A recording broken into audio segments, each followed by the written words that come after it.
CM DK Shivakumar ಅವರೇ ರೈತರನ್ನ ನೋಡಿ ಸ್ವಾಮಿ ಅಧಿಕಾರ ಹಂಚಿಕೆ ಆಯಿತು, ಸಿಎಂ ಕೂಡ ಆಗಿದ್ದೀರಿ, ರೈತರ ಹತ್ರ ಸ್ವಲ್ಪ ಗಮನ ಕೊಡಿ ಅಂತ ಸಿಎಂ ಡಿಕೆ ಶಿವಕುಮಾರ್ ಅವರೇ ರೈತರನ್ನ ನೋಡಿ ಅಧಿಕಾರ ಹಂಚಿಕೆನೂ ಆಯಿತು, ಸಿಎಂ ಕೂಡ ಆಗಿದ್ದೀರಿ, ಸಿಎಂ ಸಾಹೇಬ್ರೆ ರೈತರ ಕಡೆ ಇನ್ನಾದ್ರೂ ತಿರುಗಿ ನೋಡಿ ಸ್ವಾಮಿ.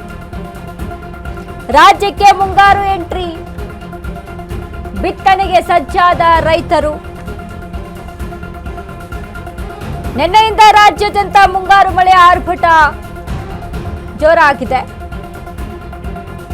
ಆದ್ರೆ ರಾಜ್ಯಾದ್ಯಂತ ರಸಗೊಬ್ಬರ ಬಿತ್ತನೆ ಬೀಜದ ಕೊರತೆ ಎದುರಾಗಿದೆ. ಪೂರ್ಣ ಪ್ರಮಾಣದ ಸಚಿವರಿಲ್ಲದೆ ಕೃಷಿ ಇಲಾಖೆ ಅನಾಥ ಆಗಿದೆ. ಸದ್ಯ ತಾತ್ಕಾಲಿಕ ಕೃಷಿ ಸಚಿವರಾಗಿರುವಂತಹ ಸಿಎಂ ಡಿಕೆಶಿ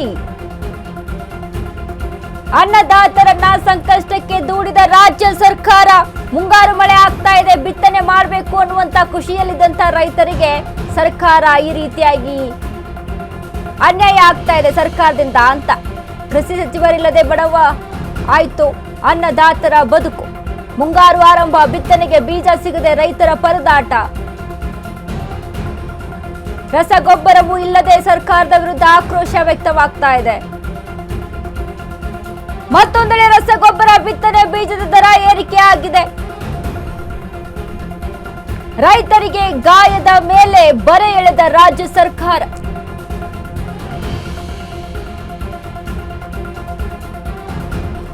ಡಿಕೆ ಶಿವಕುಮಾರ್ ಸಾಹೇಬ್ರೆ ರೈತರು ಮುಂಗಾರು ಮಳೆ ಆರಂಭ ಆಗ್ತಾ ಇದೆ, ಬಿತ್ತನೆ ಮಾಡಬೇಕು, ಒಂಚೂರು ಲಾಭವನ್ನ ಪಡೆದುಕೊಂಡ್ರೆ ಆಯ್ತು, ಬೆಳೆಯನ್ನ ಬೆಳಿಬೇಕು ಅನ್ನುವಂತ ನಿಟ್ಟಿನಲ್ಲಿ ಇದ್ರೆ ಬಿತ್ತನೆಯ ಬೀಜ ಸಿಗ್ತಾ ಇಲ್ಲ, ರಸಗೊಬ್ಬರಗಳ ಕೊರತೆ ಆಗ್ತಾ ಇದೆ. ಈಗಾಗಲೇ ಪ್ರಕೃತಿ ಸಹಿತ ರೈತರ ಒಂದು ಲೈಫಲ್ಲಿ ಆಟ ಆಡುತ್ತೆ ಅಂತ ಹೇಳ್ಬೋದು. ತಾತ್ಕಾಲಿಕ ಮಳೆ ಆಗಿರ್ಬೋದು, ಆಲೆಕಲ್ಲು ಮಳೆಯಂತೆ, ಬಿರುಗಾಳಿ ಸಹಿತ ಮಳೆಯಂತೆ ಬೆಳೆ ಎಲ್ಲ ಕೊಚ್ಚಿ ಹೋಗುವಂತ ಪ್ರವಾಹದ ರೀತಿಯಲ್ಲಿ ಆಗುವಂಥದ್ದು. ಅದರ ಜೊತೆಗೆ ಸರ್ಕಾರ ಕೂಡ ಈ ರೀತಿಯಾಗಿ ಆಟ ಆಡ್ತಾ ಇದೆ ರೈತರ ಜೀವದ ಜೊತೆಗೆ. ಸರಿಯಾದ ಸಮಯದಲ್ಲಿ ಆ ಸಮಯಕ್ಕೆ ತಕ್ಕಂತೆ ಬಿತ್ತನೆ ಬೀಜಗಳು ಸಿಗಬೇಕು, ರಸಗೊಬ್ಬರಗಳು ಸಿಗಬೇಕು. ರಸಗೊಬ್ಬರದ ಕೊರತೆ ಆಗ್ತಾ ಇದೆ, ಹೌದು, ದೇಶಾದ್ಯಂತ ಕೊರತೆ ಇದೆ. ಈ ಬಾರಿ ಯುದ್ಧದ ಎಫೆಕ್ಟ್ ಇಂದಾಗಿ ರಸಗೊಬ್ಬರ ಹೆಚ್ಚಾಗಿ ಸಿಗ್ತಾ ಇಲ್ಲ. ಈ ಕುರಿತಾಗಿ ಆಗ್ಲೇ ಅನೌನ್ಸ್ಮೆಂಟ್ ಇದೆ. ಬಟ್ ಸಿಗಬೇಕಾದಂತದ್ದು ಕನಿಷ್ಠ ಪಕ್ಷ ಇಷ್ಟು ಪ್ರಮಾಣದಲ್ಲಿ ಸಿಗುತ್ತೆ ಅನ್ನುವಂಥದ್ದಾದ್ರೂ ಸಿಗಬೇಕಲ್ಲ. ಕೃಷಿ ಸಚಿವರಿಲ್ಲದೆ ಅನಾಥ ಆಗಿದೆ. ಯಾರು ಹೇಳೋರು ಕೇಳೋರು ಇಲ್ದಂಗಾಗಿದೆ.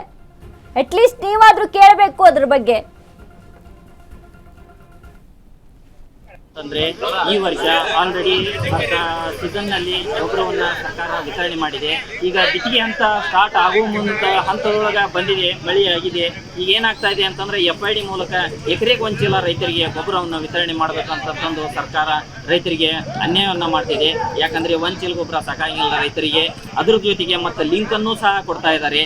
ರೈತರು ಹೇಗೆ ಬೆಳೆಯನ್ನ ಬೆಳಿಬೇಕು. ಹಿಂದೆ 1969ರಲ್ಲಿ ಸ್ವಾಮಿನಾಥನ್ ವರದಿ ಪ್ರಕಾರ ಸರ್ಕಾರ ಹಸಿರು ಕ್ರಾಂತಿಯನ್ನ ಒಂದು ಹುಟ್ಟು ಹಾಕಿದಂತ ಸರ್ಕಾರ ರಸಗೊಬ್ಬರವನ್ನ ವಿತರಣೆ ಮಾಡಲಿಕ್ಕೆ ಅನುಕೂಲ ಮಾಡಿಕೊಟ್ರು.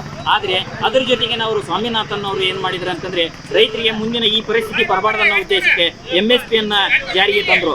ಏನು MSP ಅಂದ್ರೆ ಮಿನಿಮಮ್ ಸಪೋರ್ಟ್ ಪ್ರೈಸ್ ಅಂತಂದು, ಆ ಮಿನಿಮಮ್ ಸಪೋರ್ಟ್ ಪ್ರೈಸ್ ರೈತರಿಗೆ ಸರಿಯಾಗಿ ಸಿಗ್ತಾ ಇಲ್ಲ. ಒಳ್ಳೆ ಸರಿಯಾದ ಮಳೆ ಇಲ್ಲ, ಬೆಳೆ ಇಲ್ಲ. ಆದ್ರಿಂದ ಈಗ ಸರ್ಕಾರಗಳು ಏನ್ ಮಾಡ್ತಿದೆ, ಗೊಬ್ಬರ ಮೂಲಕನೂ ರೈತರನ್ನ ಹತ್ತಿಕ್ತಾ ಇದ್ದಾವೆ. ಹೀಗೆ ಆದ್ರೆ ಮುಂದೊಂದಿನ ರೈತರು ಬೆಳೆ ಬೆಳೆಯೋದು ಬಹಳ ಕಷ್ಟ ಆಗ್ತತಿ. ಮುಂದೆ ಇಡೀ ದೇಶಾದ್ಯಂತ ಅನ್ನದ ಕೊರತೆಯನ್ನ ಕಾಣಬೇಕಾಗ್ತತಿ ಅಂತ ನಾವು ಇದನ್ನ ಏನು FID ಮೂಲಕ ರಸಗೊಬ್ಬರವನ್ನು ವಿತರಣೆ ಮಾಡುವುದನ್ನ ಸ್ಥಗಿತಗೊಳಿಸಬೇಕು ಅಂತಂದು ಸರ್ಕಾರಕ್ಕೆ ಒಂದು ಮನವಿಯನ್ನು ಮಾಡ್ತಾ ಇದ್ದೇವೆ ಪ್ರತಿಭಟನೆಯ ಮೂಲಕ. ರೈತನ ಅಳಲ್ಲದು ಸರ್ಕಾರ ಮಿನಿಮಮ್ ಏನು ಕೊಡ್ತೀನಿ ಅಂತ ಹೇಳಿದೆಯಲ್ಲ ಅದನ್ನಾದ್ರೂ ಕೊಡ್ಲಿ ಅಂತ.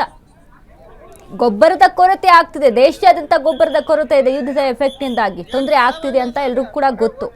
ಬಟ್ ಇಷ್ಟು ಪ್ರಮಾಣದಲ್ಲಿ ಕೊಡ್ತೀವಿ ಅಂತ ಹೇಳ್ತಾ ಇದೆ. ಅಷ್ಟು ಪ್ರಮಾಣದಲ್ಲಿ ಕೊಡಬೇಕು.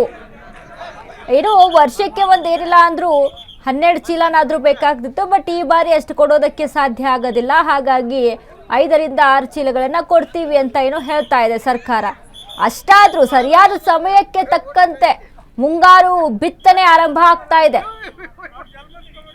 ನಿಮಗೆ ಬೇಕಾದ ಟೈಮಲ್ಲಿ ಕೊಟ್ಟರೆ ಅದು ಯೂಸ್ ಇಲ್ಲ. ರೈತರಿಗೆ ಬೇಕಾದಂಥ ಟೈಮಲ್ಲಿ ಕೊಡಬೇಕು, ರೈತರಿಗೆ ಬೇಕಾದಂಥ ಸಮಯದಲ್ಲಿ ಕೊಡಬೇಕು. ಬಿತ್ತನೆಯ ಸಮಯ ಈಗ, ಮುಂಗಾರು ಮಳೆ ಆರಂಭ, ಬಿತ್ತನೆಗೆ ಎಲ್ಲರೂ ಕೂಡ ಸಜ್ಜಾಗಿರ್ತಾರೆ, ಕೃಷಿ ಭೂಮಿಯನ್ನ ಸಜ್ಜು ಮಾಡ್ಕೊಂಡಿರ್ತಾರೆ, ಬಿತ್ತಬೇಕಲ್ವಾ? ಅದಕ್ಕೆ ಸರಿಯಾದ ರೀತಿಯಾದಂಥ ವ್ಯವಸ್ಥೆ ಮಾಡಿಕೊಡ್ಬೇಕಲ್ವಾ? ಏನೂ ಇಲ್ಲ. ಒಣ ಬೇಸಾಯಗಾರರೆಲ್ಲ ಈ ಒಂದು ಸಂದರ್ಭವನ್ನು ಮಳೆ ಆಯಿತು ಅಂತ ಅಂದರೆ ಅವ್ರ ಮುಖದಲ್ಲಿ ಮಂದಹಾಸ ಮೂಡುತ್ತೆ, ಅವ್ರ ಮುಖದಲ್ಲಿ ಖುಷಿ ಮೂಡುತ್ತೆ. ರೈತರಿಗೆ ಮಳೆ ಅಂತ ಅಂದರೆ ಮೇನಾಗಿ ಬೇಕಾಗಿರುವಂಥದ್ದು ನೀರು ರೀ, ಬೆಳೆ ಬೆಳಿಬೇಕು ಅಂದಾಗ ಈಗ ಸರಿಯಾದ ವ್ಯವಸ್ಥೆ ಸಿಗ್ತಾ ಇದೆ. ಇಂಥ ಸಮಯದಲ್ಲಿ ಸರ್ಕಾರ ಈ ರೀತಿಯಾಗಿ ಮಾಡ್ಕೊಂಡು ಕೂತ್ರೆ ಏನು ಮಾಡಬೇಕು ಅವರು? ರೈತ ಬೆಳೆಯನ್ನು ಬೆಳೆದಿಲ್ಲ, ಬಿತ್ತನೆ ಮಾಡಿಲ್ಲ ಅಂತ ಅಂದರೆ ನಾವು ಕೂಡ ತಿನ್ನಕ್ಕೆ ನಮಗೂ ಸಹಿತ ಅನ್ನ ಸಿಗಲ್ಲ ಮುಂದಿನ ದಿನಗಳಲ್ಲಿ.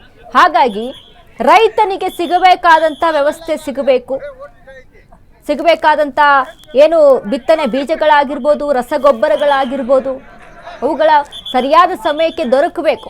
ಇದರತ್ತ ಸರ್ಕಾರ ಗಮನವನ್ನು ಹರಿಸಬೇಕು ಅನ್ನುವಂಥದ್ದು ನಮ್ಮ ಅಶ್ವವೇಗ ನ್ಯೂಸ್ನ ಕಳಕಳಿ ಸಹಿತ.